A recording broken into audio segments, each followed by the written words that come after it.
Hello and welcome to this week's Desmond's Daunders Wednesday Waffle. So what am I going to be waffling about this week? Well, just the usual, our trips, a little bit of something I want to bring to your attention, upcoming videos and stickers and stuff. So shall we start with stickers and stuff? I think we should. We've done a sticker exchange with Stephen from Country Van Life TV, and from him there's his sticker and a business card, which I will eventually get the right way up, with a lovely message on the back. And that was a sticker swap. Stephen has one of ours, and great channel, well worth a watch. So pop across and have a look for Country Van Life. Let's get it fully right for you. Country Van Life TV. There you go. And also, it's started. It's that time of year. Christmas cards. Thank you, Mark and Coral. That'll go up on our shelf. And that's our mail call for this week's Wednesday Waffle. If you want one of our stickers, just drop us an email. If you don't, drop us an email anyway.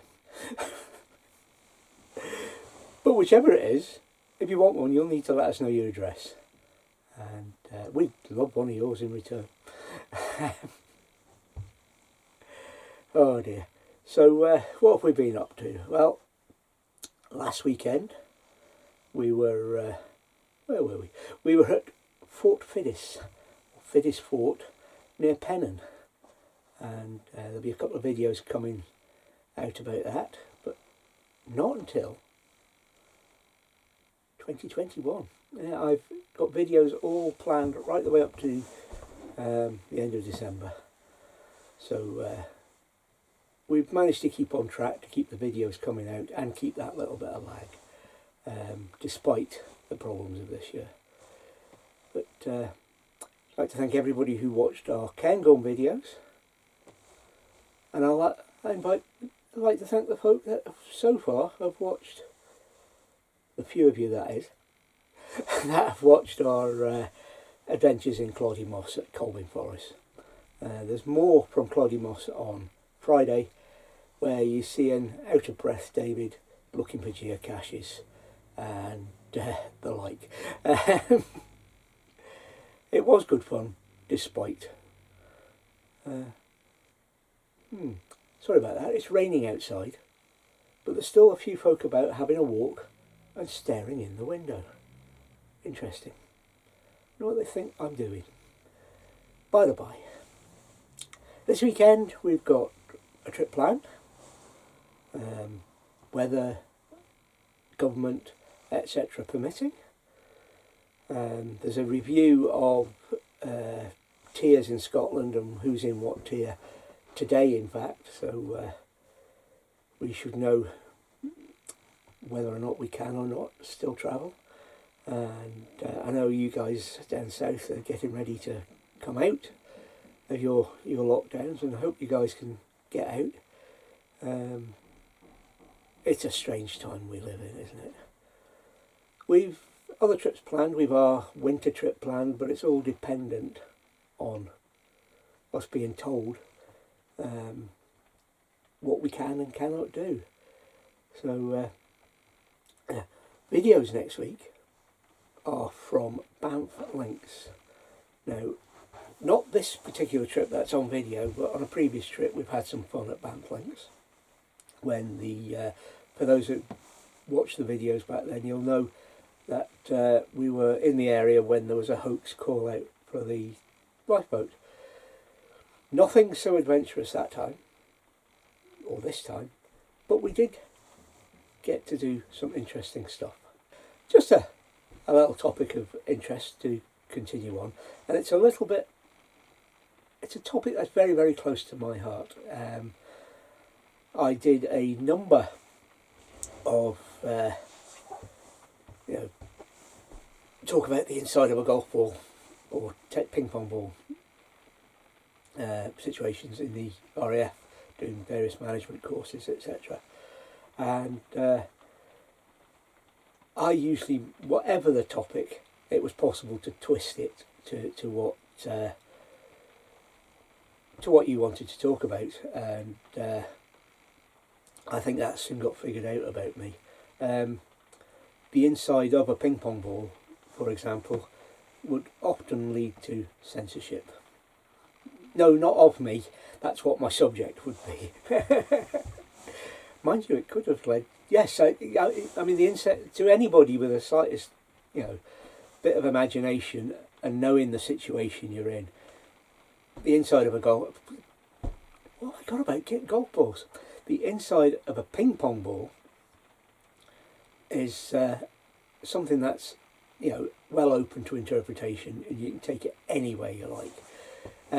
So I talked about this subject, censorship, and really all I was talking about then was things like how news agencies of whatever type tell you the story they want you to tell, not what the story actually is a lot of the time, and that in itself is a form of censorship.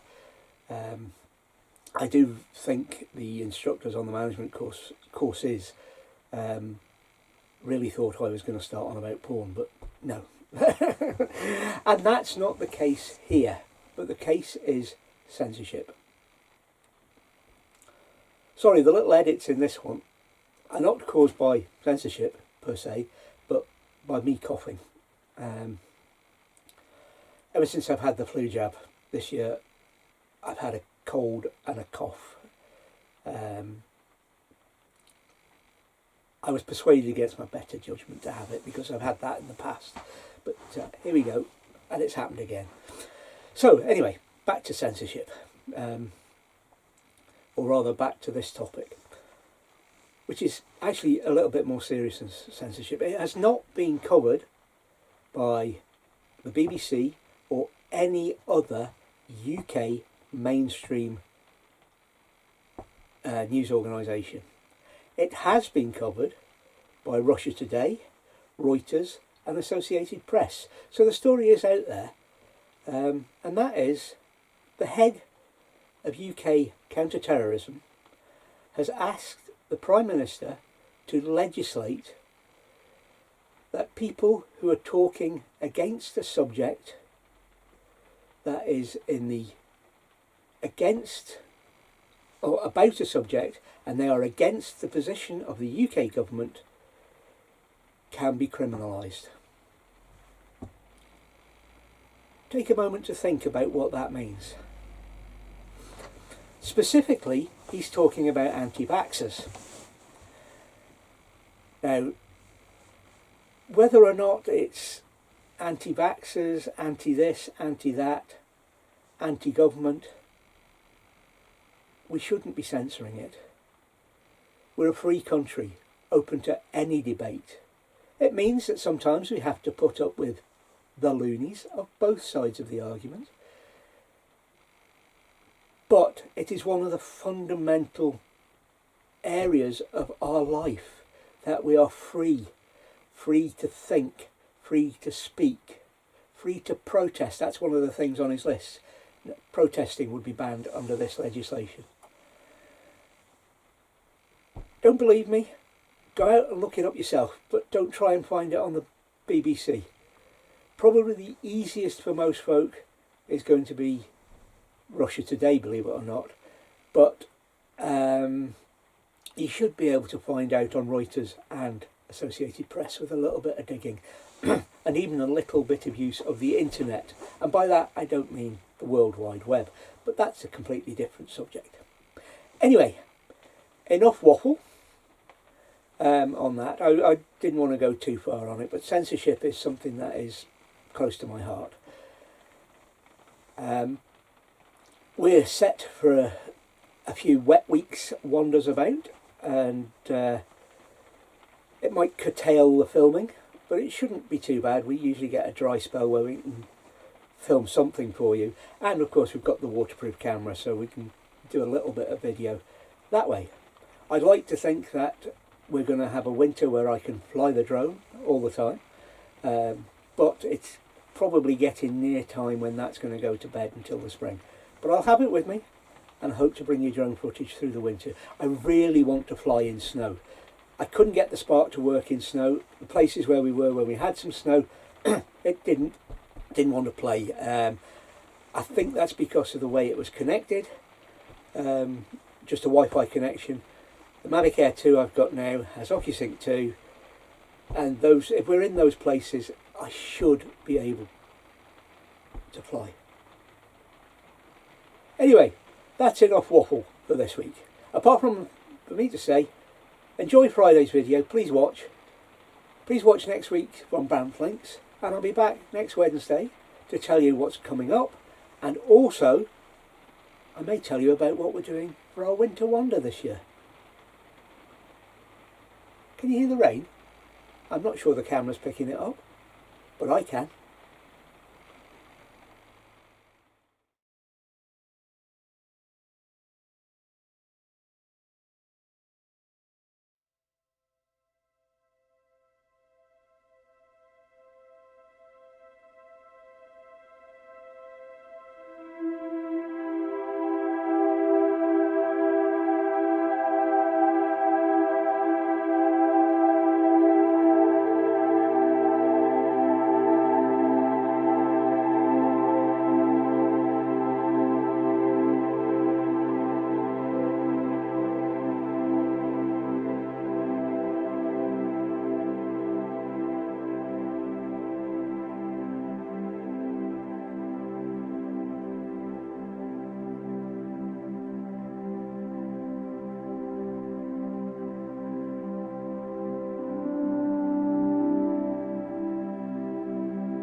Thank you for watching this week's Desmond's Donuts. Please take nothing but memories, leave nothing that tracks.